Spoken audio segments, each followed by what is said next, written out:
Party के राष्ट्रीय अध्यक्ष चंद्रशेखर आजाद जी नगीना लोकसभा सीट से 2024 में 1.5 लाख से अधिक मतदानों से अपनी जीत दर्ज की है। उसके बाद देश की सियासत में दलित नेताओं में सबसे बड़े नेता जो नवनिर्वाचित उभर के आए चंद्रशेखर आजाद जी, इस बात की तमाम चर्चा थी।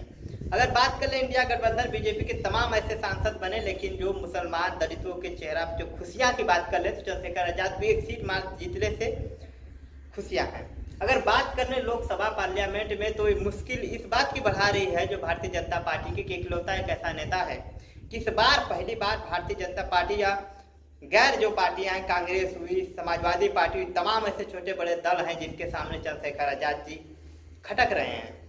तमाम ऐसे मुद्दे हैं, बेरोजगारी होंगे, दलित के उत्पीड़न होंगे, मुसलमानों के उत्पीड़न होंगे, जो पिछड़ा अल्पसंख्यक के उत्पीड़न होंगे। चंद्रशेखर आजाद इकलौता नेता जो पहली बार पार्लियामेंट में 5 वर्षों तक गरजेंगे। इस बात की मुश्किल होगी चंद्रशेखर आजाद जी की राजनीति में उनको क्या पकड़ है, देश में क्या नहीं है, कितने प्रतिशत मत मिलेंगे या नहीं मिलेंगे, लेकिन जनता पॉपुलेशन के लिए कभी उनको तरसना नहीं है। अखिलेश यादव की तरह जो तमाम राज्य में जाने के बाद उनको 20-25 कार्यकर्ता नहीं मिल पाते हैं, वो हाल चंद्रशेखर आजाद की नहीं है। वो सड़कों पर उतरते हैं, लोगों की मदद करते हैं, लोगों के साथ खड़े होते हैं न्याय इंसाफ के लिए।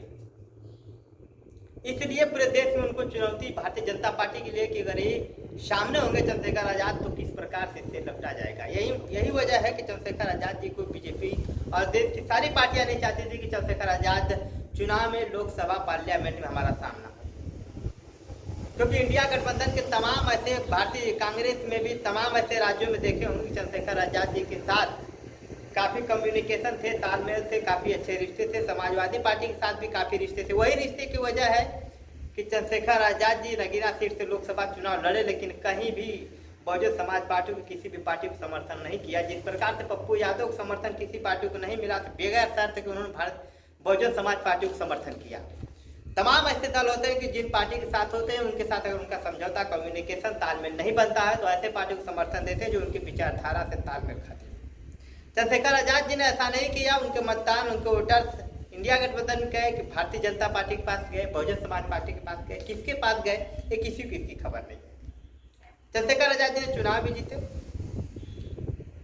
और चंद्रशेखर आजाद जी ने इंडिया गठबंधन पे भारतीय जनता पार्टी में माननीय कांशीराम साहब के अंदाज में उन्होंने कहा था, माननीय कांशीराम कहते विपक्ष में हूँ तो विपक्ष की तरह रहूंगा, जिस पार्टी के साथ जाऊंगा उस पार्टी की तरह रहूंगा, अपने समाज की बात रखूंगा। इस प्रकार से जो स्ट्रॉन्ग पॉइंट रखा है माननीय कांशीराम वाली स्टाइल में चंद्रशेखर आजाद जी मुश्किलें बढ़ा देंगे।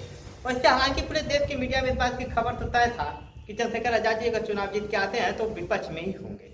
माना जा रहा था कि इंडिया गठबंधन के साथ उनके अच्छे रिश्ते होंगे, तालमेल होंगे, लेकिन ऐसा नहीं होने वाला है, क्योंकि चंद्रशेखर आजाद जी जानते हैं कि जो मेरा विधानसभा में क्या हाल हुआ, आजाद समाज पार्टी का उनके साथ क्या हुआ, जिनको उन्होंने समर्थन किया, जिनके साथ लॉलीपॉप की तरह समस्याएं, बातें आई, पूरा देश जानता है। चंद्रशेखर आजाद जी को विधानसभा में किस चीज़ का सामना करना पूरा देश जानता है। लोकसभा में उनको आखिरी तक इंडिया गठबंधन ने शामिल नहीं किया। तमाम ऐसे बहुजन नेता हैं जो टिकट तो दिया गया, लेकिन इंडिया गठबंधन की तरफ से उनको फिर टिकट काट दिया गया। भानु प्रताप को आप जानते हैं, जो सामाजिक काम करते हैं, लेकिन उनका टिकट यही इंडिया गठबंधन ने काट दिया, क्योंकि वो ऐसे समाज के नेता थे जो संविधान की बात करते थे। पूरे देश में इमरान मसूद है सहारनपुर से, उन्होंने कहा कि जो मेरी जीत है वो राम की वजह से जीत है। अरविंद केजरीवाल चुनाव जीतने की बात करते हैं, वे जीत बजरंगबली की सबसे बड़ी जीत है। तो इंडिया गठबंधन ने तो भारतीय संविधान का कसम खाई, संविधान लिए, नीले गमछा भी लिए, तमाम ऐसे पट्टा पहनकर गए, नीला पहनकर, लेकिन तमाम लोगों ने सिर्फ बहुजन समाज पार्टी या ऐसे पुरुषों के नाम लेकर वोट तो लिया, लेकिन जीतने के पास उनका ये होता है कि हम राम की वजह से जीते, काली माई भगवती वजह से जीते।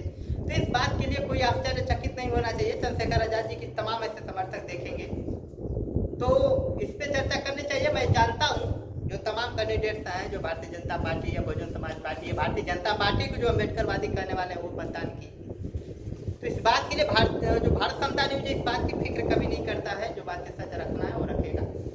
इस बात की मीडिया ने दो पार्टी के बीच में प्रचार किया। जो इंडिया गठबंधन की मीडिया तो इंडिया गठबंधन का प्रचार किया, आज जो एनडीए का मीडिया था वो एनडीए का प्रचार किया। छोटे कमजोर कुछ ऐसे पत्रकार थे जो सच्चाई कुछ दिखाए, कुछ नहीं दिखा पाए, क्योंकि देश में कोई नेल्सन मंडेला नहीं है, कोई मनोहर कांतीराम नहीं बन के आया हुआ है, कोई बाबा साहब अम्बेडकर जी नहीं है कि दुनिया पूरा उनके विरोध में होगी और सच लिखते जाएंगे और सच बोलते जाएंगे। नेल्सन मंडेला 21वीं सदी में कोई नहीं है, कोई बाबा साहब अम्बेडकर जी नहीं है, मनोहर कांतीराम नहीं है कि सच को बोले, सच को लिखे, सच को कहे। लेकिन देश में कुछ मीडिया है 1-2% तो सच जरूर कहेगी।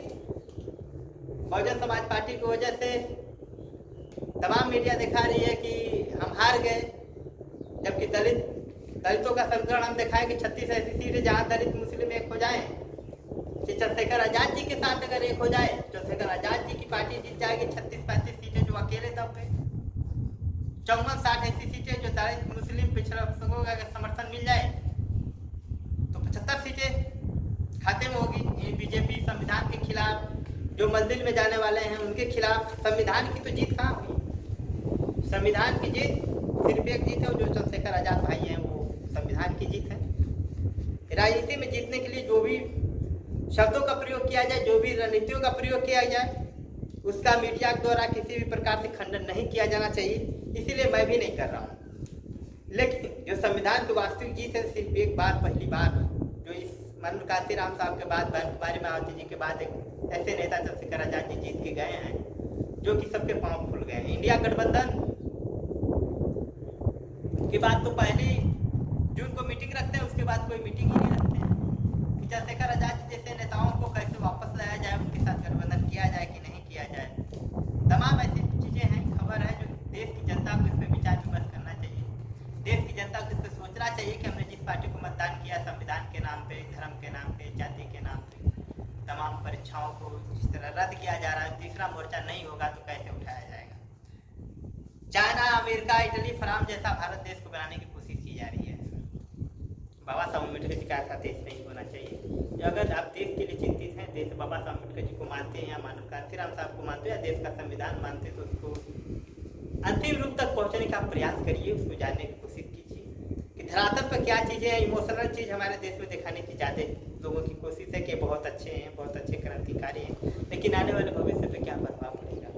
देश की जनता, आवाम को इस बात की सोचने की अपनी फिर से तर्क करे और फिर से, क्योंकि आखिरी नहीं है, बाबा साहब अम्बेडकर जी ने 5 साल का लोकतंत्र दिया है और इस लोकतंत्र को आगे बढ़ा चढ़ा कर आपको लेके जाना है। पूरे देश की जनता ही लेके जाएगी, कोई पत्रकार नहीं।